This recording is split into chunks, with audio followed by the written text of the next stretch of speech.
Olá galera, olha eu mais uma vez. Para quem já me viu aqui e participou da live no ano passado, eu voltei aqui novamente para refazer a live, vamos dizer assim. Porque quando eu fiz a live com Jéssica, isso no ano passado, né? Porque esse ano já teve a Nutri-Week, quando eu estava na fazenda, lá a conexão estava péssima e com isso eu não consegui completar todas as perguntas que Jéssica me fez. Com isso eu voltei aqui. Hoje estou na Nutrimaster do Horto Florestal, né? Então eu vim conhecer essa nova unidade e além disso eu quis fazer com que essa meio live ficasse, como posso dizer, didática, porque eu vou mostrar alguns produtos para vocês, né? E caso eu estivesse na live eu somente ia falar, e quando eu mostro o entendimento fica melhor. Infelizmente hoje Jéssica não vai estar presente porque a agenda dela é muito cheia, mas com isso eu separei todas as perguntas que ela ia me fazer e vou responder todas para vocês, ok? Então, tanto para quem assistiu a live e quem não assistiu e acabou chegando aqui de paraquedas e não está entendendo nada, essa foi a explicação. E agora eu vou iniciar, né, as perguntas que Jéssica fez. Inicialmente, o tema da live é dicas práticas do dia a dia para tornar a cozinha vegana mais fácil e acessível. Por que esse tema? Eu, como chefe, né, de gastronomia saudável e principalmente vegana e restritiva, costumo fazer releituras, né, e elaborar receitas com esse perfil. Então, Jéssica decidiu abordar esse tema comigo, ok? E também, além disso, eu tenho vários clientes veganos que frequentam a Nutrimaster. Vamos lá, primeira pergunta. O que é ser vegano? Então, é uma filosofia de vida, né? Contra a exploração animal, tem um foco também ambiental. Então, se baseia nisso. De forma sucinta, é uma filosofia, né? Mas de forma benéfica. Tudo de forma sincronizada, né? E visando tudo isso aí, né? A relação do alimento, vestuário, saúde e meio ambiente. Então se baseia em uma filosofia. Segunda pergunta. Vegano vezes vegetariano. Então qual é a diferença? Muitas pessoas têm dúvidas, porque tem nomes parecidos, né? Veg, né? Vegano, vegetariano. Então, enquanto o vegano, que a gente mencionou anteriormente, possui uma filosofia, o vegetariano já é mais flexível. Então, o que seria esse flexível?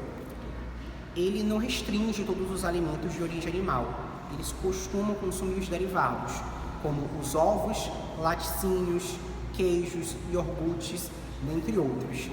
Nisso, eles são denominados por 2 ou até 3 termos. Tem o vegetariano restrito, que não consome nada, né, desse tipo alimentar, e nem mel. E tem os lacto-vegetarianos e os ovo-lacto-vegetarianos, que seria o ovo-lacto que consome ovos e o lacto-vegetariano que consome laticínios. Então, esse seria o diferencial, porque muitas pessoas têm dúvidas, né? E enquanto isso, né, o vegetariano também já usa o vestuário, né, caso tenha algum tipo ali de parte, né, que tenha uma origem animal, né, e já o vegano que é mais restrito e o vegetariano não é tão restrito, né, mas enfim. E isso tudo que eu tô falando, gente, de forma sucinta com a relação da minha visão, né, com os clientes que eu tenho, né. Cada um tem um perfil diferenciado. Então, terceira pergunta. Como funciona a cozinha restritiva? Então, a cozinha restritiva é uma cozinha, né, um local que não pode haver contaminação cruzada, desde quando a gente não está ali utilizando ingredientes de origem animal, ou glúten, ou qualquer tipo de ingrediente que venha alterar ali a composição do alimento, não pode ter, entende? Então, a cozinha restritiva é isso, é um local restrito que só pode entrar ali ingredientes específicos para a produção daquelas receitas. Se a cozinha é restritiva para glúten, não pode entrar nada que contenha glúten ou que tenha contaminação cruzada com glúten. E isso vai tanto de alimentos a utensílios. Então, a cozinha restritiva se baseia nisso, né? Só entra o que a gente for utilizar, né? E demais ingredientes que não fazem parte desse grupo, eles são descartados. Aí eles têm que ser produzidos em outro ambiente. Porque não sei se vocês sabem, né, como a relação do glúten, ele, né, sofre uma relação de contaminação cruzada, até mesmo pelo ar. Então, qualquer local que fabrique algo com glúten, que é trigo, centeio, cevada, né, que contém glúten, não pode produzir alimentos que não contenham glúten. Já a referência do vegano, tem pessoas veganas, né, que, como eu falei, que são as mais restritas, não consomem alimentos que foram feitos em locais que tem ali manipulado ingredientes de origem animal. Então, tem essa relação da cozinha restritiva. Quarta pergunta. Como tornar a cozinha funcional? Então, se baseia na relação com o alimento, né? Principalmente, quase todos os alimentos são funcionais, né? Tem uma funcionalidade. Mas a gente não vai pegar um exemplo, uma aveia, consumir um shake e falar, pronto, tá funcional. Não, a gente tem que saber a quantidade de ingredientes necessária para tornar aquela receita funcional. E também a gente tem que saber mesclar esses ingredientes. Um exemplo, a pimenta é funcional, né? Ela é termogênica e tem, dentre outros benefícios. E também as especiarias, né? O que acontece? Tem muitas pessoas que costumam consumir a pimenta, né, na comida, né, no almoço, ou fazer molhos, né, misturar com azeite, vinagre, etc. Mas será que ela ainda continua funcional de forma in natura ou de forma em conserva? Então, a gente fazer um suco ou vitamina, adicionar a pimenta caiena, olha que interessante. A gente costuma utilizar a pimenta caiena, né, na alimentação e em pouca quantidade. Mas a gente fazer um shot ou uma vitamina com a pimenta caiena, aí sim o suco vai tornar funcional. Mas para isso ainda a gente tem que adequar a quantidade e também é interessante que a gente associe com outros ingredientes. E essas especiarias são dos ingredientes assim mais fáceis da gente manipular, né, para fazer com que a receita se torne funcional. Então, a base da receita funcional se baseia nisso, né, na relação da quantidade, né, e saber mesclar os ingredientes. Dando continuidade, né, então, aqui eu finalizo nessa pergunta de como tornar a cozinha funcional. Você torna a cozinha funcional dessa forma, né, associando esses ingredientes na alimentação e também associando com a quantidade. E, independente, isso não descarta, né, que vocês conversem com um nutricionista para eles também estar orientando vocês, né, para fazer o uso correto. Então, vamos agora para a pergunta 5, né, que são os utensílios para a exatidão das receitas. Isso é imprescindível, ter bons utensílios para vocês conseguirem cozinhar de forma fácil. Em minha escolha, eu indico que vocês tenham, de forma assim, principal, colheres medidoras, xícaras medidoras, balança e bowls. Esses são os principais. Por quê?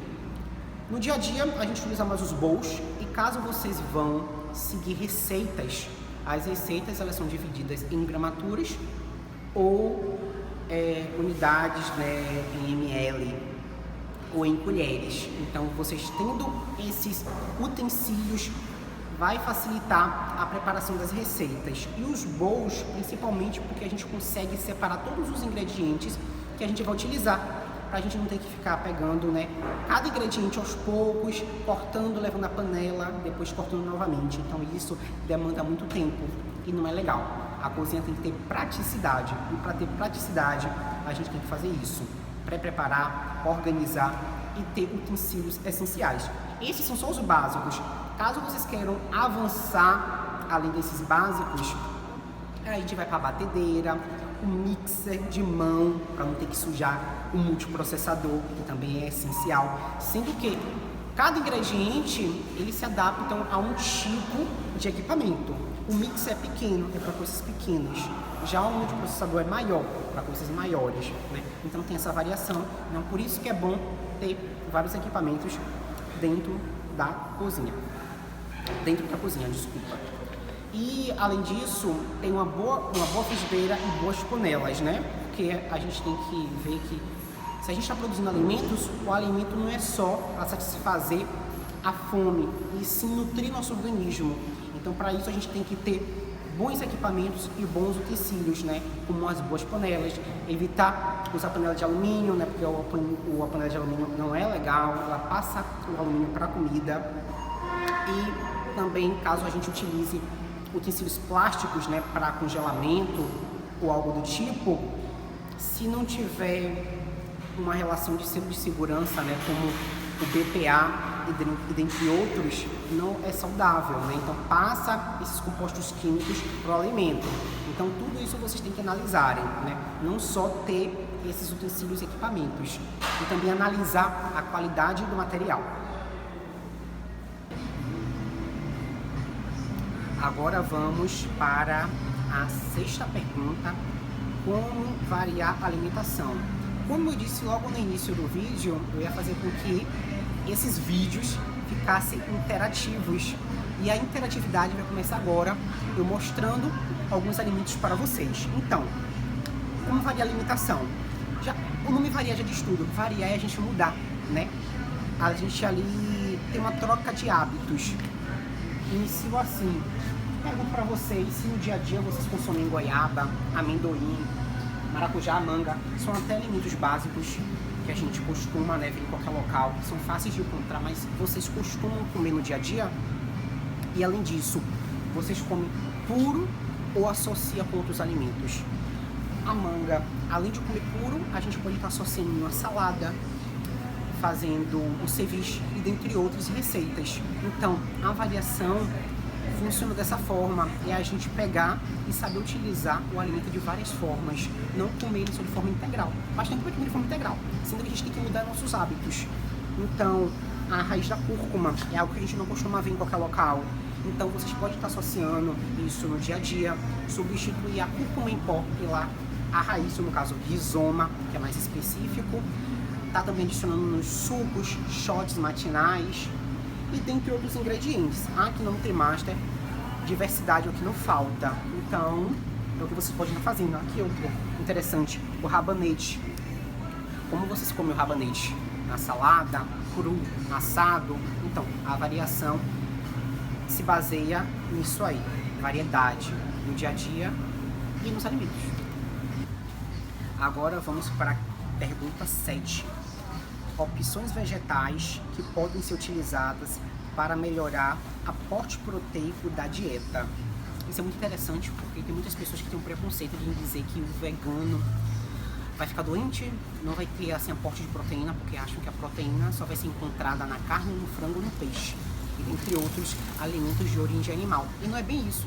Os alimentos vegetais têm muita proteína. Tem muitos alimentos que têm a fonte de proteína.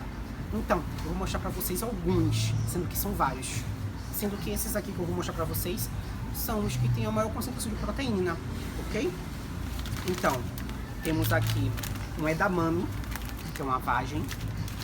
Temos a ervilha, que é bem popular. Temos o grão de bico, que eu adoro. Temos iogurte com proteína. Ainda é vegano, viu, gente? Tofu, o famoso tofu, que é o queijo de soja, rico em proteína também. Temos a lentilha, também que eu gosto muito, super prático. E também temos os whey proteins, ou melhor, proteína vegetal, né? Porque aqui a gente já está tirando os derivados de origem animal, então não se baseia em whey protein, e sim em proteína vegetal, que aqui já é interessante, que aqui já tem a própria proteína, né, em pó. Então, caso a gente faça algum alimento que não tenha tanta proteína, a gente associa com a proteína vegetal. Caso a gente faça assim uma vitamina não vai ter tanta proteína, né, porque ali tem uma mistura de frutas. Então, para fazer com que ela se torne proteica, a gente adiciona a proteína vegetal. Aí, a próxima pergunta é: pode aquecer proteínas em pó? Isso é um tabu sobre a relação de esquentar proteínas. Então, gente, primeiramente, para desnaturar uma proteína, vai ter que levar ela em uma alta temperatura, meio que tipo assim, quase queimar ela, entendeu? Então, dificilmente ela vai perder o benefício de proteína, entende? E hoje em dia, as proteínas, tanto vegetais ou dentre outras, têm um alto valor biológico e também ela serve para uso culinário. Então, caso vocês tenham dúvidas, converse com a Aline que está aqui me filmando, com a equipe da loja, que eles vão te indicar os melhores produtos para esse tipo de preparo, ok? Então vocês olhem a melhor proteína, ou melhor, aqui na NutriMaster vocês encontram as melhores proteínas. então podem comprar sem medo, ok? Então eu desmistifico isso aqui, vocês podem sim fazer receitas com as proteínas, que ela não vai perder o benefício proteico dela. Agora chegamos na pergunta 8. Técnica dietética. A melhor forma de preparo de cada alimento. Vegetais, assar ou cozinhar. Essa é uma pergunta muito legal. Se baseia também naquelas pessoas que têm medo de cozinhar ou fala que comida vegana é ruim ou comer vegetais é ruim. Não, vocês estão enganados. O problema de vocês acharem isso é porque não estão comendo da forma correta. Por quê? Vegetais são saborosos sim, mas temos que saber preparar. Como as saladas.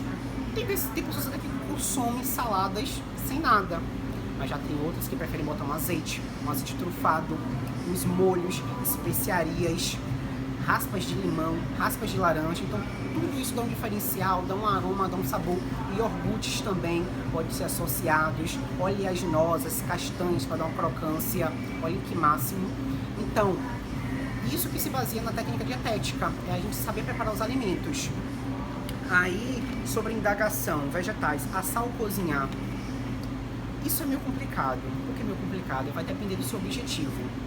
Desde quando a gente cocciona o alimento, descasca, corta em pedaços, ele vai perdendo um pouco de nutrientes, né? A gente vai tirar a casca dele, perdendo um pouco de fibra. Se a gente cozinhar, muito mais. Se a gente levar ele para frigir, assar, entre outros tipos de cocção, ele vai perder um pouco de fibra. Então, se conseguir comer cru, ótimo, é a melhor opção. Mas não precisa também pegar, o repolho e começar a mastigar, entende? Não precisa fazer isso. Tempera ele, entendeu? Já vai estar comendo cru? Tempera, bota mostarda, um iogurte, especiarias, azeite e faz uma salada bem gostosa, bem nutritiva. Ah, não consigo comer ele cru. Outra opção, pega o repolho, mistura com outros. Aqui temos o verde, temos o roxo e tem outros vegetais. Mistura com outros para dar uma mesclada no sabor. E a gente também pode estar cozinhando ele. Aí, sobre a relação do cozimento. O cozimento tem duas variações. Podemos cozinhar ele no vapor, que é melhor, porque o vapor vai aquecer ele, não vai estar em contato com a água, então vai perder poucas fibras. Já na água, ele vai perder mais nutrientes. Mas se não conseguir fazer no vapor, faz na água. Qual seria outra opção? A gente assar. Então, assar deixa também um aroma e sabor diferenciado. Então, basta vocês saberem preparar os alimentos da melhor maneira. Então, vamos dar continuidade com a pergunta 8, né, que é sobre a relação da técnica dietética, porque é um assunto muito amplo. Então, agora vamos especificar tópicos, né? Demolho de legumes. Alguns de vocês, né, conhecem essa técnica que a gente pega, bota os grãos. Caso vocês não conheçam, as nossas mães costumam fazer isso, ou as nossas vós, né, de botar os grãos dentro da água. Então, esse procedimento, ele tem assim uma grande variação. Uns dizem que fazem isso para facilitar no cozimento, correto? Pois eles vão absorver a água, vão ficar mais gordinhos, então isso faz com que ele cozinhe mais rápido. A outra variação é que ele se torna mais nutritivo, porque dentro da água, né, deixando esse período, trocando a água, ele vai liberar os antinutrientes, que gera aquela reação de constipação e etc. Ok? Então, o demolho tem esses benefícios. Sobre os cogumelos,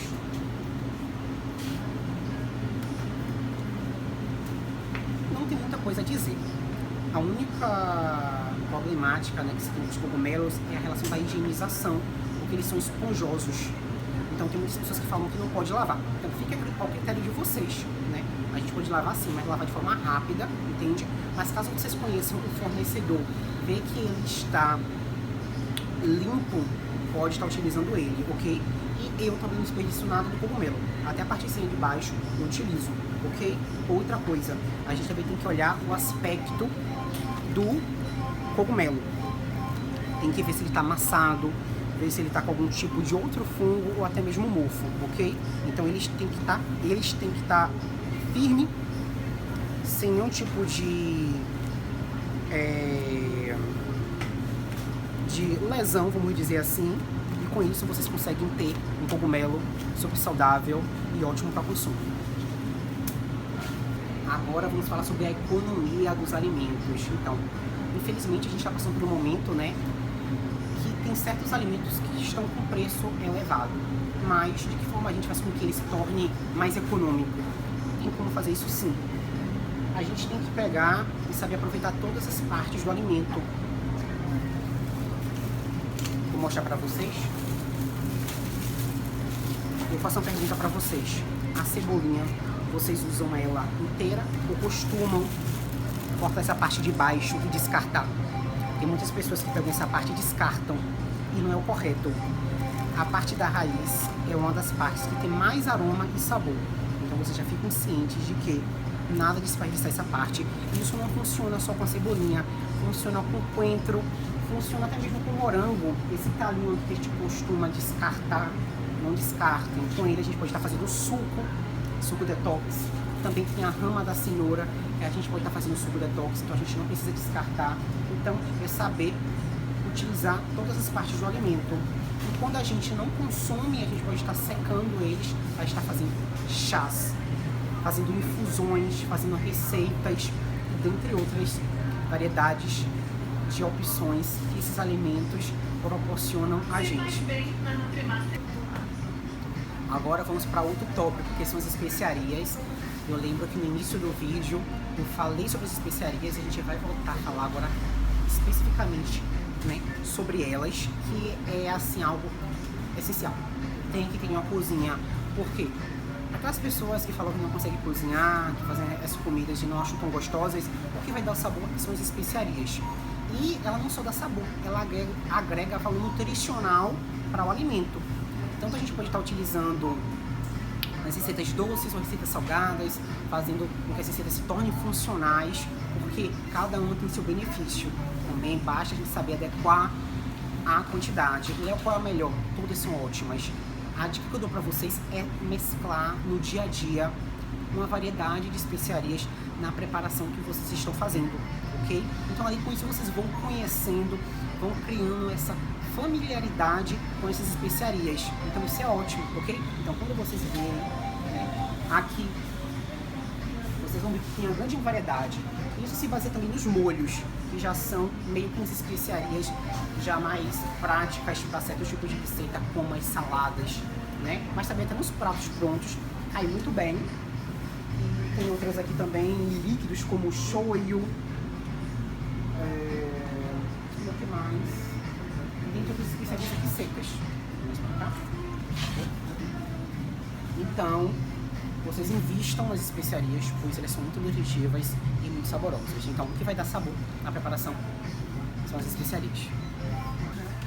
Então, agora vamos falar sobre os leites vegetais, ou melhor, bebidas vegetais. Tem pessoas que não gostam de escutar esse nome de leites vegetais, falam que não existe isso de leite vegetal, mas eu faço uma indagação para vocês. O tal leite de coco que a gente conheceu sempre como leite de coco, porque ele nunca foi descriminalizado.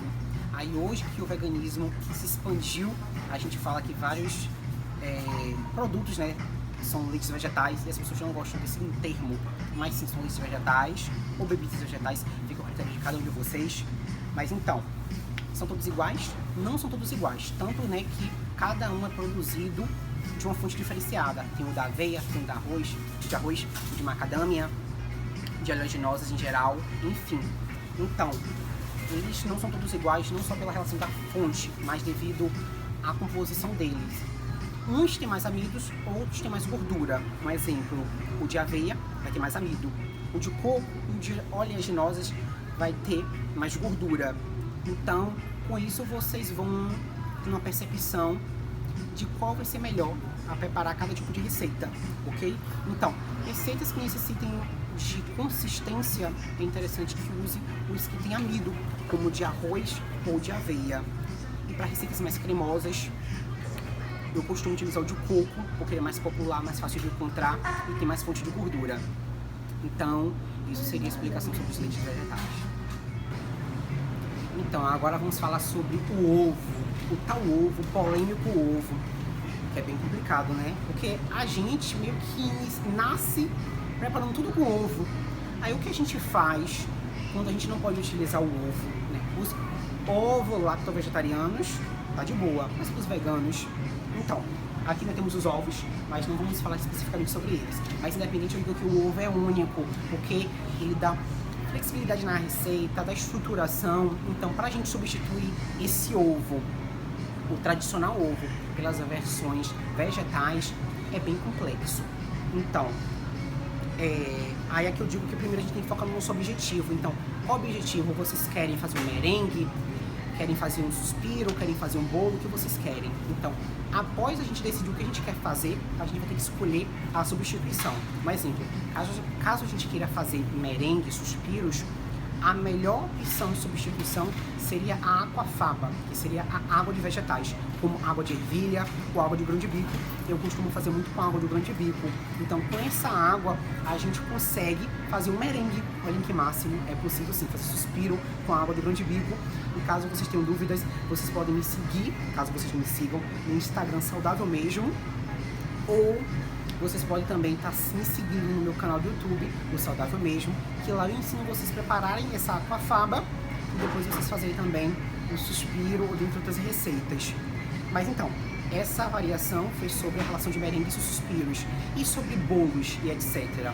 Ó, no momento eu não vou te dar uma opção de fazer um ovo frito, sendo que há opções já em alguns mercados, em alguns estados ou países, que a gente já consegue encontrar formulações para substituir um ovo frito e até mesmo um ovo cozido, na opção vegetal. E para as opções mais acessíveis no momento que a gente consegue encontrar aqui na Nutrimaster é a substituição com psyllium e com as sementes de chia e linhaça. E com isso, eu digo para vocês que são as mais fáceis de estar fazendo, então já faço muitas receitas, né, utilizando esse gel de chia e de linhaça, ok? E eu vou deixar para dar esses exemplos no finalzinho, porque eu lembro que teve um participante que perguntou como a gente utiliza esses ovos vegetais, e vou passar para vocês essas medidas corretas no final desse vídeo. Voltei mais uma vez para a parte dos molhos. Como eu digo, uma coisa liga a outra. Então, a relação dos molhos, geleias, pastas é algo que facilita a nossa vida. Para as pessoas que não têm tempo de estar ali preparando alimentos, porque são alimentos já prontos, que vai agregar sabor ou vai te estar ali proporcionando um benefício, né, uma construção naquele alimento. Um exemplo, tem torradas, pães que vão estar ali puros. Muitas pessoas costumam utilizar no dia a dia, né, requeijão, queijos, manteiga. Então, o que o vegano vai consumir? Pode estar utilizando já manteigas vegetais que a gente já consegue encontrar, queijos veganos, que aqui tem uma grande variedade. As pastas também, tanto em torradas, em pães, na alimentação, as geleias da mesma forma. Então, esses alimentos são mais práticos para facilitar a nossa vida, né? Para estar dando mais sabor a esses tipos de alimentos. Agora chegamos na penúltima pergunta, que é sugestões de receitas para serem incorporadas no dia a dia. Isso é muito interessante, que tem pessoas que se perdem, tipo assim, o que eu vou comer no dia a dia, né? Então, aqui tem muitas opções para a gente estar fazendo isso. Primeiramente, tem duas variações. Vocês podem seguir na opção mais saudável e mais prática, que é consumir alimentos in natura, que seriam as frutas, que aqui tem uma grande variedade, ou sucos prontos. Então, essa é a forma mais prática de incorporar, né, alimentos no nosso dia a dia. Outra opção é aquela já assim pré-preparada, encontramos aqui, pois também vai facilitar a nossa vida, né? Já está pronta, está embalada, então é só botar na bolsa, na sacola, no bolso, e a gente segue o dia com esses alimentos. Então, aqui temos a padaria com grande variedade de produtos para a gente incrementar no nosso dia a dia. Tem os congelados também, quem anda com marmita. Tem uma granel, que é uma ótima opção, que são as oleaginosas, que além de ser saudáveis, são práticas, para a gente estar levando na bolsa. Então, aqui na Nutrimaster a gente consegue encontrar ela nessa versão de pote. E, se eu não me engano, eu acho que é a única loja que a gente consegue encontrar o granel nesse tipo de embalagem. Então isso é muito bom. Mas também tem outros tipos de embalagem.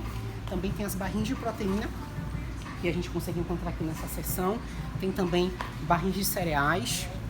E com isso a gente vem aqui também para outros tipos de congelado, que tem variações doces e salgadas. o suco que eu mencionei, e aqui a gente consegue fazer o suco na hora, olha que máximo, fazendo com que ele se torne muito mais nutritivo. Então você saiu de casa, esqueceu de preparar o suco, passa no Nutrimaster e vocês preparam o suco na hora.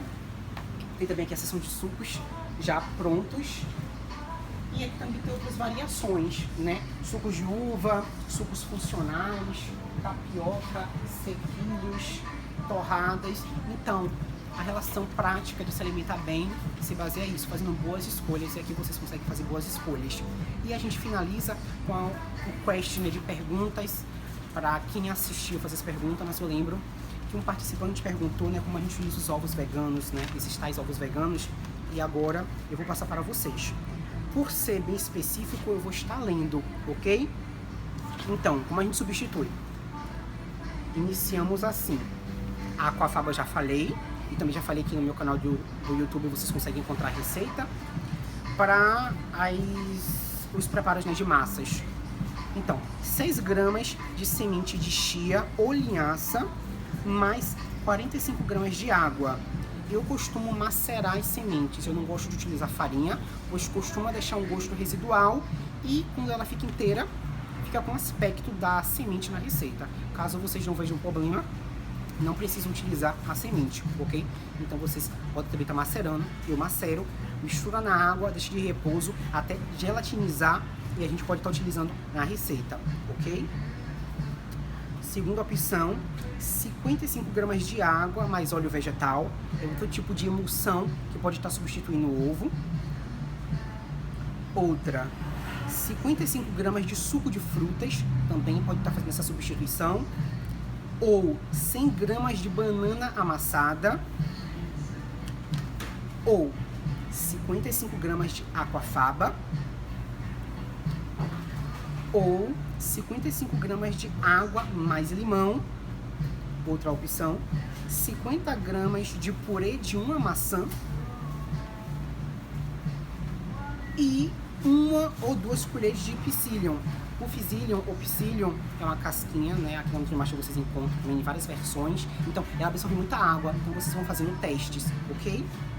E referente ao tópico da maçã, tem que descascar, ralar, levar ao fogo, cozinhar até caramelizar, ok? Então com isso vocês conseguem fazer a substituição. E, mais uma vez, caso vocês perguntem, Léo, qual é o melhor ovo vegetal? O melhor ovo é vocês fazendo testes, ok? Vocês têm algumas receitas aí que tenha ovo, vocês substituem o ovo por essa quantidade que eu dei pra vocês e vão mesclando esses ingredientes, entendeu? Vão fazendo testes e ver quais dessas opções fica melhor na receita. E é isso, com isso aqui eu termino essa meio live, né? Um resumo dessa live aqui.